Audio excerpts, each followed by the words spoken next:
The Tzeltal highlands is a rugged area of limestone hills. The trails are steep and rocky. The rocky trails are more appropriate for human feet than horses' hooves. On our first Christmas trip to Pacbilna, Helen rode a horse that previously belonged to a Wycliffe nurse. The church of Pacbilna was on a small hill in the middle of a narrow valley. It was a surprise to see how large a crowd was gathering for the Christmas celebration. The church had a tile roof. It was large, but still inadequate for the size of the crowd that included members of several daughter congregations. The man posing with his hat on is Isidro Encin.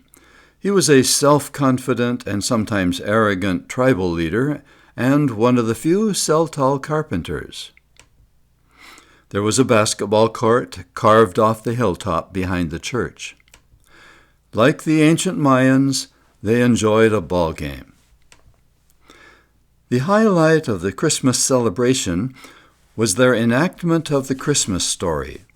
During the pageant, as the curtain opened and the angel choir began to sing, the platform slowly caved in under them.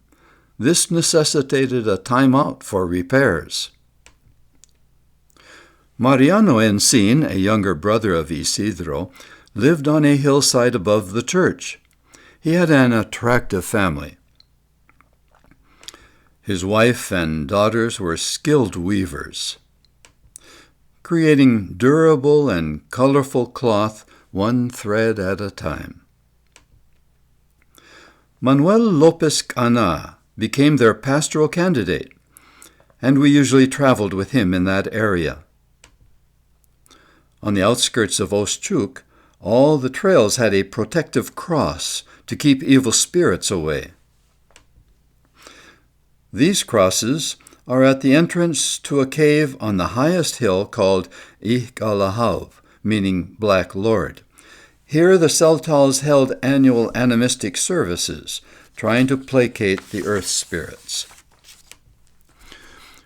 We rode by the school of Stenlet-Ul, where Martin Encin was the teacher. Martin was a younger brother to Isidro and Mariano, and he became an influential elder and medical worker in the church.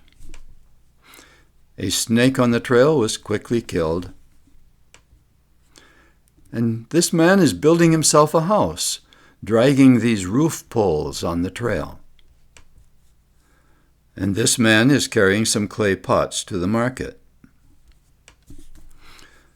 On the northern ridge of the Pacbilna Valley was a chapel called Bahchen, meaning top of the rock.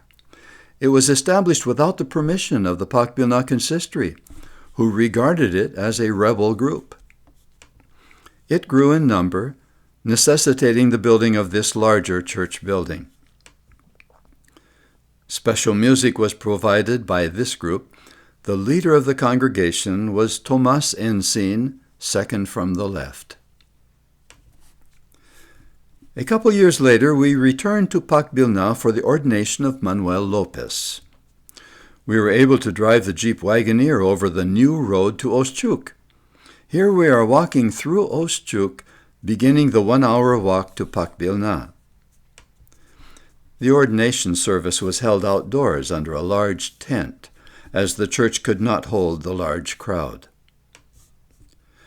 Many years later, we returned to Pacbilna for a final farewell visit before our retirement.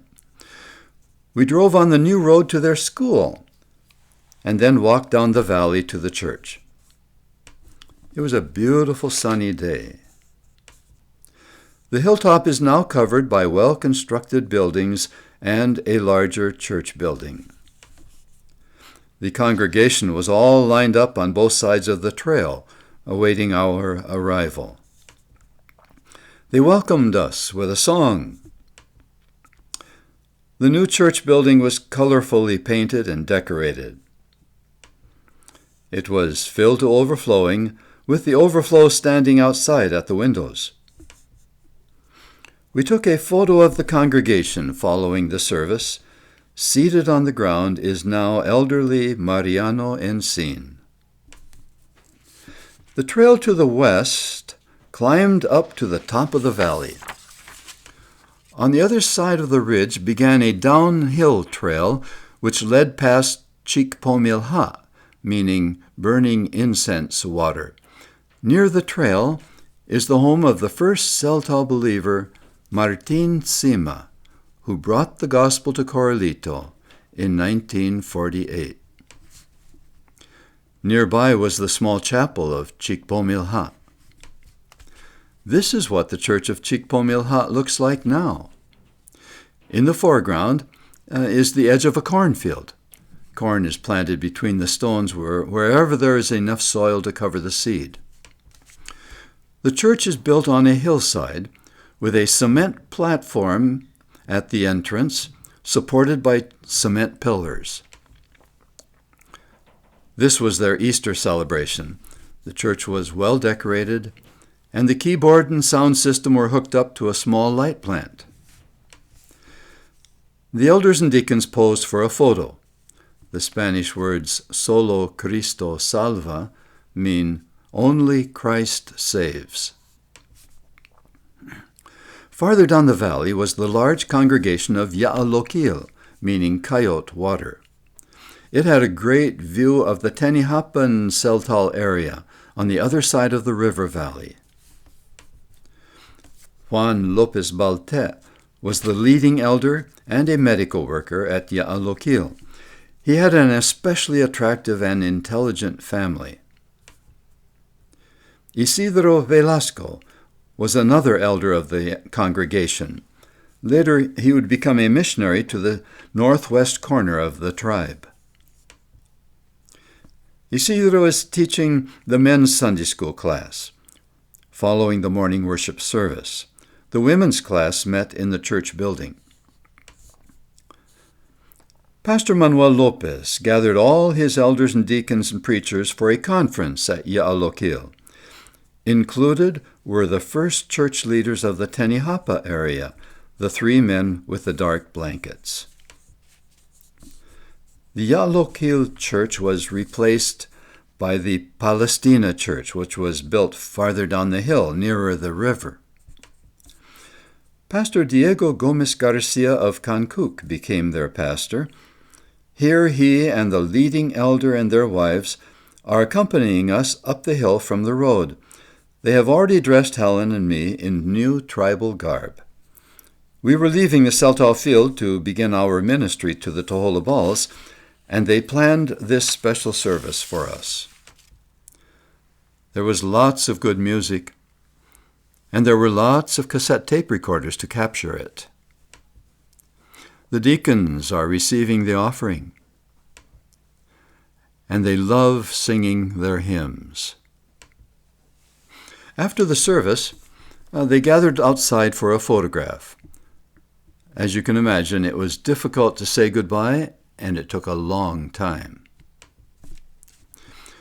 We returned later to Palestina for the ordination of Tomas Gomez, who became the co-pastor at Palestina with Diego Gomez Garcia.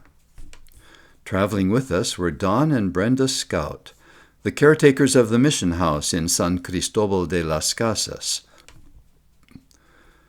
The trail to the church led through cornfields, lined with banana plants, and cactus plants from which they get fiber to make ropes. Even this remote hillside now has electricity. The elders of the church sat on the front bench. Pastoral candidate Tomas Gomez is the one wearing a tie.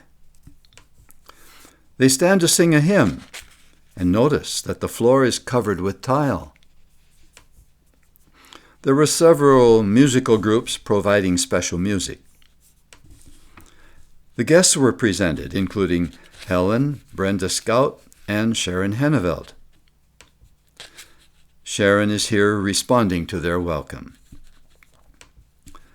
There was more good music. The ordination committee from the presbytery was led by Pastor Francisco Mendez of the Corralito area. An elder offers a prayer. Francisco Mendez reads the questions from the liturgy, and Tomas responds. Then came the ordination of Tomas by the Presbyterial Committee.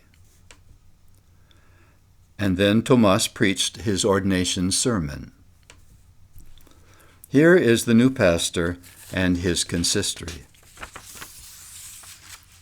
And a photo of the Hennevelds, the Hoffmans, and the two pastors.